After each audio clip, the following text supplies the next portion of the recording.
Te conhecer e prosseguir em te conhecer é tudo que eu quero pra minha vida, Senhor. Sejam bem-vindos à nossa Escola Bíblica Online. Nós estamos estudando o livro, a carta de 2 a Pedro. Hoje nós vamos estudar o capítulo 3, nós já estudamos o primeiro, o segundo, e hoje nós estamos no 3º capítulo. Vamos orar para a gente começar. Senhor, nosso Deus, nosso Pai, te agradecemos, ó Pai, por estarmos aqui, ó Pai, por essa oportunidade que temos, ó Pai, de aprender mais de Ti, Senhor. Te pedimos, ó Pai, ó Espírito Santo, venha nos capacitar, venha nos instruir, esclarecer a nossa mente, Senhor. Esteja conosco, ó Pai, é o que nós te pedimos, em nome de Jesus. Amém. A carta de Pedro, no capítulo 3, ela vai falar sobre a vinda do Senhor e o seu significado. Pedro já falou sobre esse assunto lá na primeira carta, mas ele acha de extrema importância poder repetir sobre isso. Ele acha que a repetição é como um recurso pedagógico muito importante. Então ele vai falar mais uma vez devido às heresias que estavam se formando, né, naquele período. No capítulo anterior, a gente estudou sobre os falsos mestres e o caráter dos falsos mestres. Nesse capítulo, nós vamos falar sobre os seus ensinamentos, aquilo que eles estavam espalhando no meio da igreja. Pedro já havia, como eu falei antes, ele já havia falado, mas ele precisa falar novamente, porque esses falsos mestres estavam negando a segunda vinda de Jesus, sendo que esse é um assunto falado em toda a Bíblia. Nós vamos ver que toda a Bíblia fala sobre isso, até mesmo no Antigo Testamento e o Novo Testamento. No Novo Testamento, essa doutrina vai ser encontrada em quase todos os livros, exceto em Gálatas, que é a pequena carta de Filemão, e 2ª e 3ª João. Tirando essas cartas, todo o Novo Testamento vai falar sobre a segunda vinda de Jesus. Então vamos ler. A gente vai ler primeiro Pedro, o capítulo 3 até o versículo 13, que fala assim: Amados, esta é agora a segunda epístola que vos escrevo. Em ambas procuro despertar com lembranças a vossa mente esclarecida, para que vos recordeis das palavras que anteriormente foram ditas pelos santos profetas, bem como do mandamento do Senhor e Salvador, ensinado pelos vossos apóstolos. Tendo em conta antes de tudo que nos últimos dias virão escarnecedores com os seus escárnios, andando segundo as próprias paixões, e dizendo: onde está a promessa da sua vinda? Porque desde que os pais dormiram, todas as coisas permaneceram como desde o princípio da criação. Porque deliberadamente esquece que de longo tempo houve céus bem como terra, a qual surgiu da água e através da água pela palavra de Deus, pelo qual veio a perecer o mundo daquele tempo, afogado em água. Ora, os céus que agora existem e a terra, pela mesma palavra, têm sido entesourados para o fogo, estando reservados para o dia do juízo e destruição dos homens ímpios. Há, todavia, uma coisa, amados, que não deveis esquecer, que para o Senhor um dia é como 1000 anos, e 1000 anos como um dia. Não retarda o Senhor a sua promessa, como alguns a julgam demorada. Pelo contrário, ele é longânimo para convosco, não querendo que nenhum pereça, senão que todos cheguem ao arrependimento. Virá, entretanto, como ladrão o dia do Senhor, no qual os céus passarão com estrepitoso estrondo, e os elementos se desfarão abrasados, também a terra e as obras que nela existem serão atingidas. Visto que todas essas coisas hão de ser assim desfeitas, deveis ser tais como os que vivem em santo procedimento e piedade, esperando e apressando a vinda do dia de Deus, por causa do qual os céus incendiados serão desfeitos, e os elementos abrasados se derreterão. Nós, porém, segundo a sua promessa, esperamos novos céus e nova terra, no qual habita a justiça. Então, o ensino de Pedro, ele vai falar em 3 bases sólidas de um único alicerce. Primeiro, ele vai dizer a unidade das Escrituras, que tanto no Antigo Testamento como no Novo Testamento se fala da vinda de Cristo. Os apóstolos, ele vai dizer que os apóstolos eles não estavam inventando. Ele vai dizer que mesmo os profetas já falavam sobre isso. Os apóstolos estavam concordando com aquilo que os profetas já haviam falado.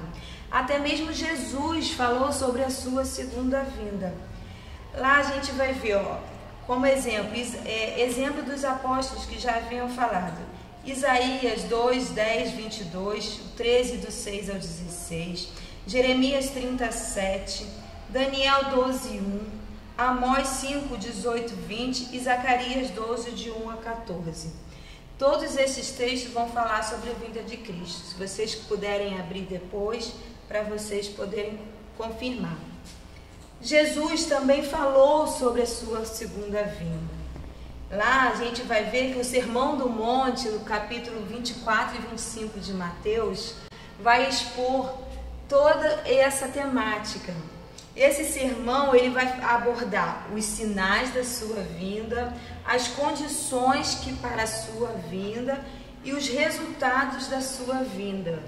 Então, todo esse sermão confirma, esse estudo sobre a vinda de Cristo. E terceiro, o ensino dos apóstolos. Os apóstolos também falaram sobre a vinda de Jesus. Todos eles falando. Então a Bíblia ela trabalha em unidade. Toda ela trabalhando em unidade, falando sobre esse assunto. Sendo que esses falsos mestres, ele vem atacar, esses ensinos. Falsos mestres, a gente precisa entender que Pedro vai chamar aqui de escarnecedores. Lá no versículo 3 ele vai falar, tendo em conta antes de tudo que nos últimos dias virão escarnecedores com seus escárnios, andando segundo as suas próprias paixões. O que são? Vamos falar algumas verdades sobre esses falsos mestres. Aí Pedro vai falar sobre o tempo que eles surgirão. A gente leu aqui, nos últimos dias. Esse tempo, o que são os últimos dias? Os últimos dias são desde a primeira vinda de Cristo até os dias atuais, entendem-se como os últimos dias. Então a gente vê que esse é um acontecimento não só lá da igreja, como a gente vê hoje também que continuam esses falsos mestres, ainda hoje ensinando coisas vãs, coisas erradas, heresias, Escarnecedor. O que é o significado de escarnecedor? Escarnecedor é alguém que trata levemente de algo que deveria ser levado a sério. Então, exemplo, no tempo de Noé falava que viria o dilúvio. E as pessoas não acreditavam, as pessoas estavam escarnecendo, falando que ele era louco, Ninguém acreditava. E as pessoas escarneciam. Outro exemplo, os cidadãos de Sodoma e Gomorra, que também viviam em trevas e não acreditavam numa destruição. Eram escarnecedores, escarneciam. Escárnio. O que é um escárnio? Escárnio é um pecado intencional. Ele ocorre quando deliberadamente alguém demonstra desprezo por Deus e por seu Filho. O que esses mestres ensinavam? Está lá no versículo 4, dizendo, onde está a promessa da sua vinda? Porque desde que os pais dormiram, todas as coisas permanecem como desde o princípio da criação. Bom, esses falsos mestres, eles colocavam em dúvida a segunda vinda de Jesus. Eles estavam falando, Onde está? Porque desde há muito tempo que se fala nisso, há muito tempo, e não acontece. eles negavam essa doutrina e escarneciam da promessa. E também eles tinham um deliberado esquecimento, ou seja, esqueciam por vontade própria, né? Tentavam apagar da memória que Deus, o mesmo Deus que criou os céus, que criou a terra, que criou todas as coisas, que Ele também poderia destruir por meio de um julgamento.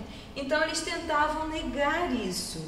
Está lá no versículo 6, ó. Pela qual veio a perecer o mundo daquele tempo afogado em água. Quer dizer, já havia acontecido o dilúvio. O Senhor, Ele já tinha destruído a terra anteriormente.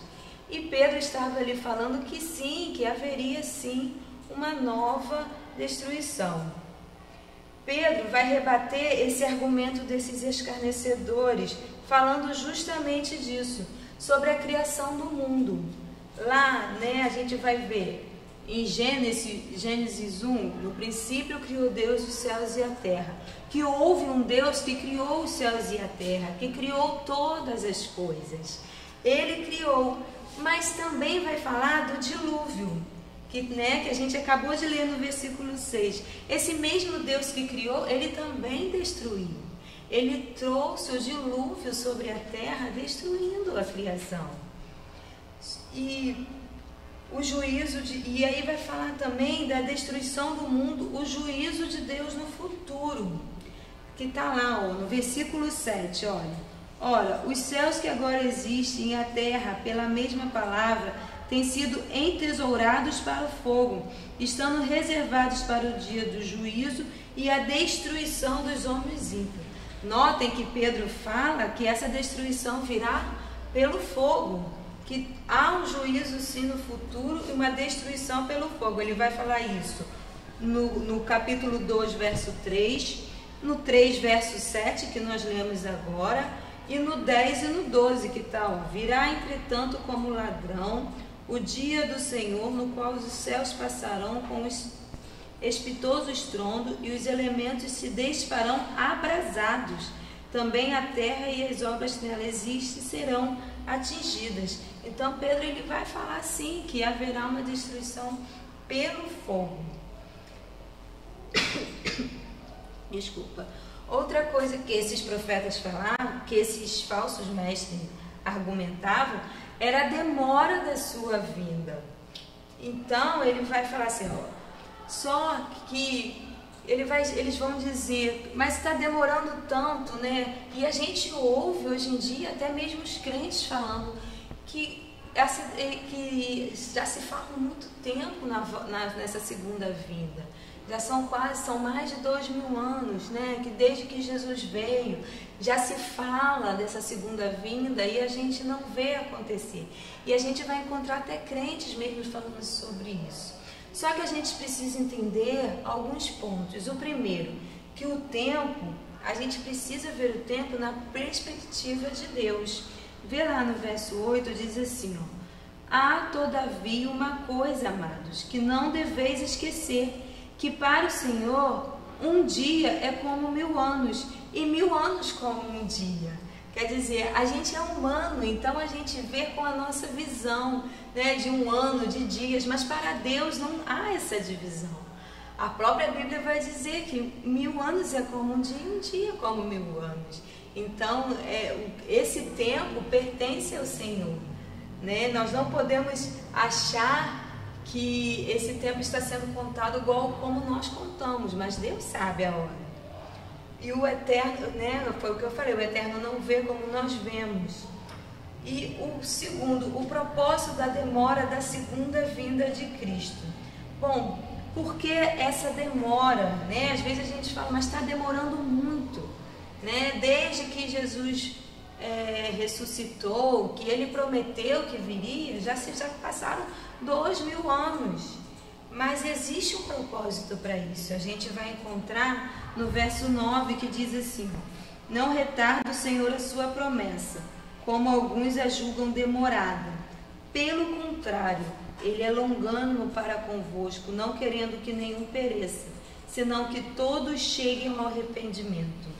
Notem que Deus está dando ao pecador a oportunidade de se arrepender. Essa demora faz parte da longanimidade de Deus, da bondade dele. Porque o desejo de Deus não é que ninguém se perca, né? O desejo de Deus é que todos se salvem e cheguem ao arrependimento.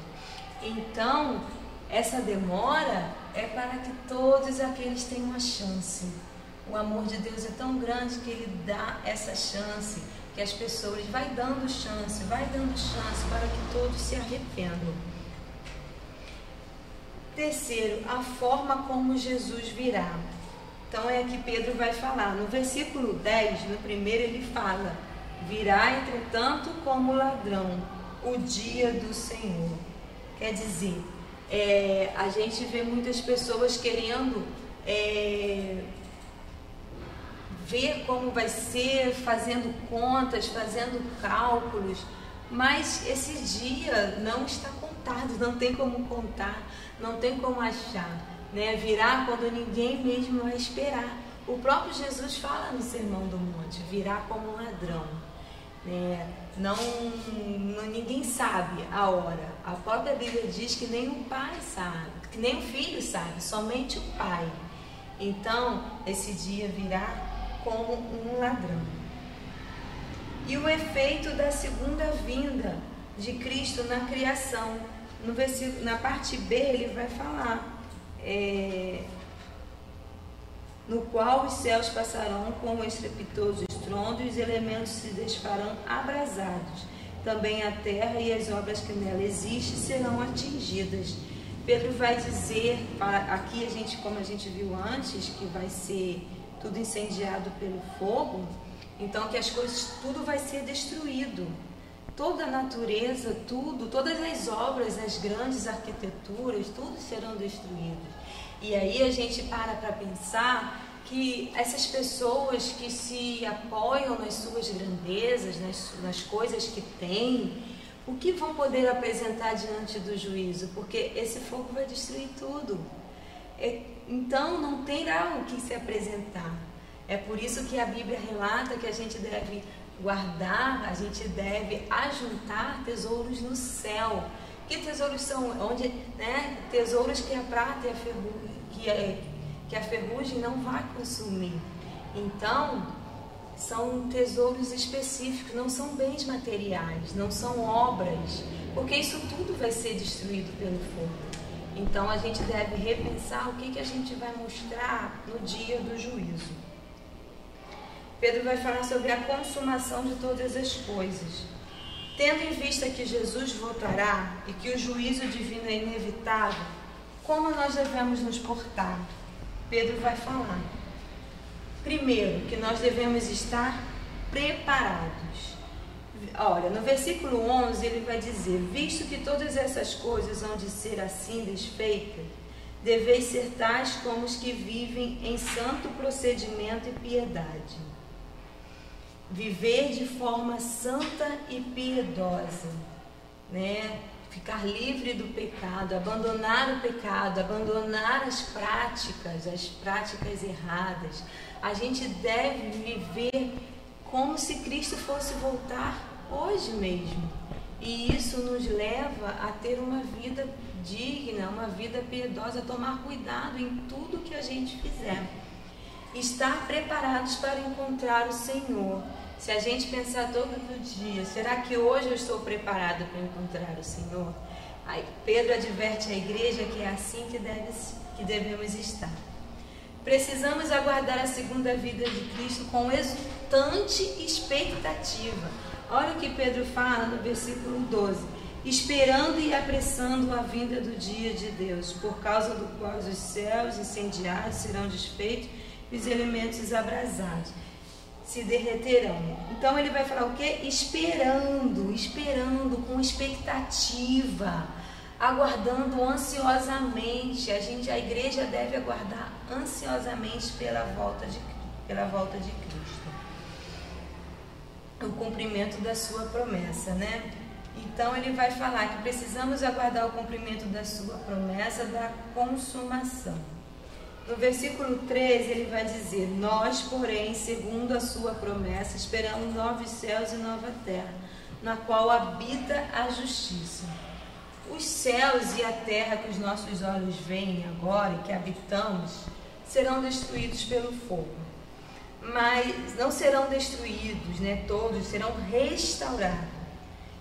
O que seja, esse fogo vai destruir todo o pecado, tudo aquilo que o pecado fez, tudo aquilo que o pecado deixou. Então, isso tudo vai ser banido.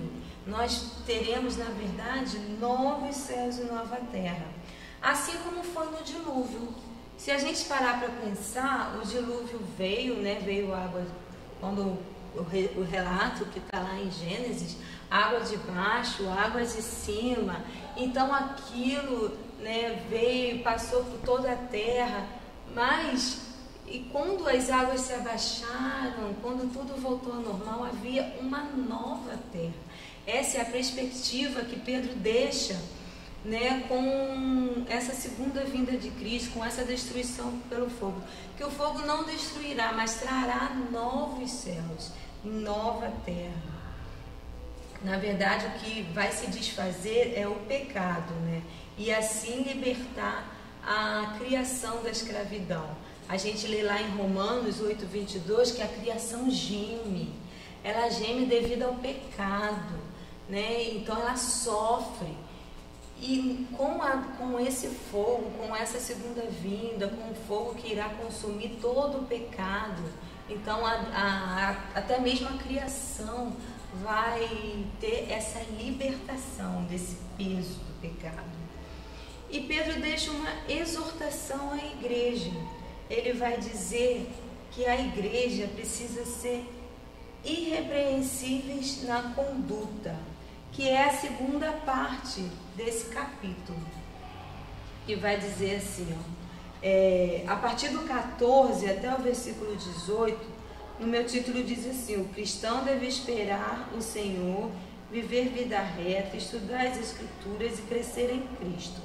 Então esse capítulo começa assim: por essa razão, pois, amados, esperando estas coisas, empenhai-vos por seres achados por Ele em paz, sem máculas e irrepreensíveis, e tendo por salvação a longanimidade de nosso Senhor, como igualmente o nosso amado irmão Paulo vos escreveu, segundo a sabedoria que lhe foi dada, ao falar acerca desses assuntos, como de fato costuma fazer em todas as suas epístolas, nas quais há certas coisas difíceis de entender, que os ignorantes e instáveis deturpam, como também deturpam as demais escrituras para a própria destruição deles. Vós, porém, amados, prevenidos como estáis de antemão, acautelai-vos, não suceda que, arrastado pelo erro desses insubordinados, descaiais da vossa própria firmeza. Antes crescei na graça e no conhecimento do nosso Senhor e Salvador Jesus Cristo. A Ele seja a glória, tanto agora como no dia do eterno. Então, o que Pedro vai dizer à igreja, exortando a igreja para preparar a igreja para a segunda vinda de Jesus? Ele vai dizer que a igreja precisa sejam irrepreensíveis na conduta. Lá no verso 14 ele diz: por essa razão, pois, amado, esperando estas coisas, empenhai-vos por seres achados por eles em paz, sem máculas e irrepreensíveis. A igreja precisa guardar a segunda vinda. E quando há essa expectativa de aguardar, foi como eu falei no começo, quando a gente espera, se a gente acordar todo dia pensando, se Jesus voltasse hoje, como eu me comportaria? Esse deve ser o papel da igreja, a expectativa da igreja. Porque se houver essa expectativa, a gente vai pensar antes de pecar, antes de fazer qualquer coisa contra Deus. Então, a expectativa da segunda vinda de Cristo é um freio contra o pecado e um estímulo à santidade. Sim, porque se se pensarmos todos os dias, né? Se Jesus vai voltar hoje ou a qualquer momento, então vou pensar em me santificar, eu vou pensar em me preparar, eu quero encontrar com o Senhor. Então, estaremos prontos a abandonar o pecado, né? E estaremos nesse processo de santificação. Segundo, ele vai dizer que aceitem a verdade, versículo 15 e 16. E tende por salvação a longanimidade do nosso Senhor, como igualmente o nosso amado irmão Paulo lhes escreveu, segundo a sabedoria que lhe foi dada. Então, Pedro declara que as epístolas de Paulo elas são canônicas, inspiradas e têm a autoridade da palavra de Deus. Então, Pedro está falando que a igreja precisa aceitar a verdade, né? Que as cartas de Paulo são verdadeiras e que elas também declaram essa verdade. Terceiro, rejeitem o engano, ou seja, a igreja precisa se preparar e rejeitar esse ensinamento que os falsos mestres estavam dando. Os crentes são advertidos por Pedro a ficarem firmes. Ele vai dizer lá no verso 17: vós, pois, amados, prevenidos como estáis de antemão, acautelai-vos. Não suceda que, arrastado pelo erro desses insubordinados, descaiais da vossa própria firmeza. Então, os crentes precisam ficar firmes, não se deixar levar por esses vãs ensinamentos. E é preciso também ensinar aos cristãos novos que a fé na doutrina é fundamental que eles estudem a palavra. Trazer esses irmãos a estudar a palavra, para se firmar na palavra e não serem levados por todo o vento de doutrina. E por último, Pedro vai dizer: cresçam no conhecimento e na graça. Ali no versículo 18 ele diz: antes crescei na graça, no conhecimento de nosso Senhor Jesus e Salvador Jesus Cristo. Então, os crentes precisam crescer. Conhecimento, irmãos. Quanto mais nós conhecemos, mais nós teremos força para não sermos enganados. Então, o conhecimento é importante. Estudem a palavra, procurem saber as Escrituras, para não se deixar levar por esses vãs ensinamentos. E por fim, Pedro vai terminar dizendo assim: a ele seja a glória, tanto agora como no dia eterno. Porque Pedro centraliza a carta, ele termina a carta centralizando que tudo começa em Cristo. A ele seja a glória, tudo, começo, desde o início, o meio e o fim. Tudo começa nele, para ele são todas as coisas. A glória vem dele e retorna para ele, e ele deve ser glorificado em tudo. Assim, Pedro termina a sua carta de 2 Pedro, dizendo, advertindo a igreja contra os falsos mestres e seus ensinamentos. Amém? Vamos orar para terminar. Senhor, nosso Deus, muito obrigada, Senhor, pela essa aula que nós tivemos hoje, ó Pai, pelos ensinamentos, ó Pai, por tudo que podemos aprender, Senhor. Pedimos, ó Pai, que a cada dia possamos estar firmados na Tua palavra, Senhor, aprendendo cada vez mais de Ti, para não sermos levados, ó Pai, pelas vãs doutrinas, Senhor. Firma a Tua igreja, Senhor, nos Teus caminhos, ó Pai. Não deixe que sejamos enganados, Senhor. Pai, toma essa aula que possa abençoar, ó Pai, a vida de todas as pessoas que a ouvirem, Senhor. Nós Te agradecemos por mais esse dia, Senhor. Em nome de Jesus, amém.